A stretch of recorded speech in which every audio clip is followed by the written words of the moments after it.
because everything you guys named, I think that these are wise things to look for. These are character associated things in the way of these more kind of typical things, even financial income and their charisma as well. Like, what if they're this amazingly patient and gentle and loving, forgiving person, but they cannot hold a conversation, or maybe they're just really awkward for just a little bit.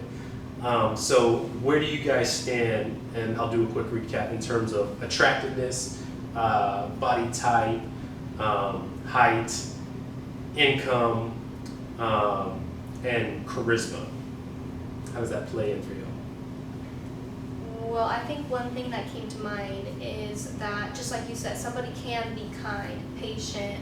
This guy can be like a whole gentleman, Christian, have all your values and treat you super well, to where you're like, okay, I want to follow, I can be led by this person. Even though I don't think in dating, there's a whole different, like, when girls are like lead me in dating, okay, but lead yourself because you're not yet in covenant, so just, there's also a level of that, but I think one thing that came to mind is that somebody can have all these qualities, and yet if they're making such poor financial decisions that their life is falling apart because of that, it does trump all the other positive qualities that you'd be willing to be in a relationship with this person for.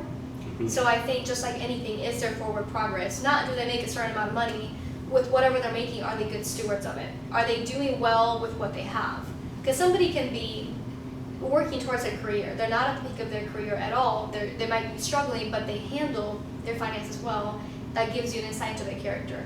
It's like, okay, they're not making $200K a year. That's fine. They might make 30 and still be great stewards of what they have.